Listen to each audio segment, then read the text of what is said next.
நம்ம தலைவர் ருத்ராஜ் கைக்வாட் தரமான அடி கொடுத்துருக்காருங்க. ஆமாங்க, துலீப் ட்ரோஃபியில் சி டீமுக்கு கேப்டனாக இருக்கக்கூடிய ருத்ராஜ் கைக்வாட் அவர்கள் தற்பொழுது அவருடைய பேட்டிங்கில் வேற லெவலில் பர்ஃபார்மன்ஸ் வந்து கொடுத்துட்டு வந்துட்டு இருக்காரு. யாரா இவன் தூக்குடா டெஸ்ட் டீமுக்கு அப்படின்னு சொல்லிட்டு ரோஹித் சர்மாவே வந்து தற்பொழுது அந்த டெஸ்ட் ஸ்குவாடில் ருத்ராஜ் கைக்வாட் அவர்களுக்கு ரெஃபர் பண்ண போகிறதா ஒரு தகவல் வெளியாக இருக்குது. ருத்ராஜ் கைக்வாட் ரீசனாகவே ரொம்ப பர்ஃபார்மன்ஸ் வந்து சூப்பராக கொடுத்துட்டு வந்துட்டு இருக்காருங்க.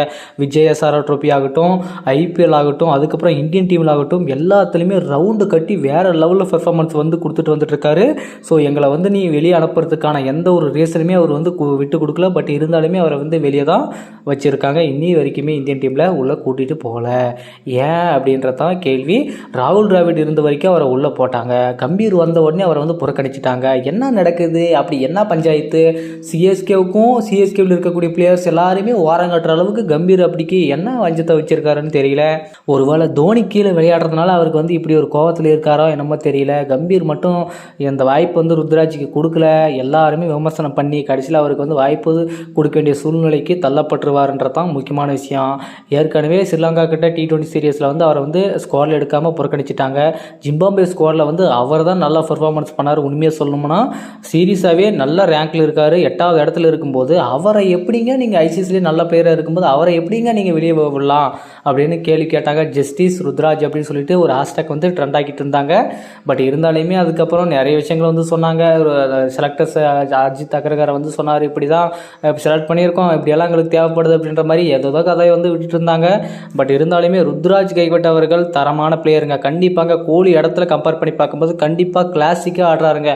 வேறு லெவல் பர்ஃபார்மன்ஸ் இருக்குது. ஒரு மேட்சை கடைசி வரைக்கும் எடுத்துகிட்டு போகிறதுக்கான எல்லா எபிலிட்டியுமே வந்து அவர்கிட்ட இருக்குங்க. கண்டிப்பாக அவருக்கு ஒரு சான்ஸ் வந்து கண்டிப்பாக இந்தியன் டீமில் கொடுத்தே ஆகணும். 1-2 சான்ஸ் கொடுத்துட்டே பர்ஃபார்மன்ஸ் பண்ணலாம் அப்படின்னு சொல்லிட்டுலாம் விடக்கூடாதுங்க. கம்பல்சரியாக ஒரு 4-5 மேட்ச், ஒரு 10 மேட்ச் கண்டினியூஸாக அவருக்கு சான்ஸ் கொடுத்தா தான் அவர் எப்படி ஆறான்றது ஒரு நல்ல சான்ஸ் கிடைக்கும் அப்படின்ற மாதிரி தான்.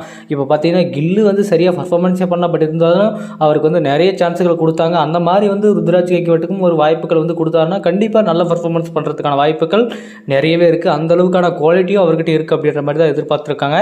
இப்போ விராட் கோலி இடத்துக்கு ஒரு பிளேஸ்மெண்ட் பார்த்தீங்கன்னா அவர் நல்ல கோலி இடத்துலேருந்து நல்ல ஒரு பொசிஷன் வந்து இருக்கார். கண்டிப்பாக அடுத்த ரீப்ளேஸ்மெண்ட் கோலிக்கு அவராக கூட இருக்கலாம். ஏன்னா அந்தளவுக்கு கிளாசிக்காக பேட்டிங் ஆடிட்டு இருக்காரு. அவருடைய ஷார்ட்ஸ் எல்லாம் பார்த்தா வேற லெவலில் இருக்குங்க. அந்தளவுக்கு கஷ்டப்பட்டாலும் அடிக்க மாட்டார். அந்த டைமிங் தான் கோலி எப்படி அடிப்பாரோ அதே மாதிரி தாங்க அந்த கவர் டிரைவ் ஷார்ட்ஸ் எல்லாம் ஆடுறது அந்தளவுக்கு சூப்பராக இருக்கும். ஃபுல் ஷாட் கூட வேற லெவலில் ஆடிட்டு இருக்காரு. ஸோ கண்டிப்பாக இந்தியன் டீமில் அவருக்கு இடம் உண்டு, இடம் இருக்கிறது. கம்பீர் அவர்களே நினைச்சா கூட முடியாத அளவுக்கு நல்ல பர்ஃபார்மன்ஸை பண்ணி இந்தியன் டீமில் கூடிய விரைவில் இடம் பிடிப்பார் ருத்ராஜ் கைக்வாட் அவர்கள். சீக்கிரமாகவே எதிர்பார்க்கலாம் அவர் இந்தியன் டீமில். ஸோ அவருடைய நாக்கை பார்க்கறதுக்கு ஆவலுடன் எதிர்பார்த்துட்டு இருக்கோம் எல்லா ரசிகரும். கண்டிப்பாக அவருடைய கிளாசிக்கான ஆட்டத்தை இந்தியன் டீமில் ஆடுறதுக்கு நம்ம பார்க்கறதுக்கான ஒரு வாய்ப்புகள் கூடிய விரைவில் கிடைக்க போகுது மக்களே. ருத்ராஜ் கைக்வாட்டுடைய இன்னிங்ஸை பற்றி உங்களுடைய கருத்துக்கள் கமெண்ட்டில் சொல்லுங்கள்.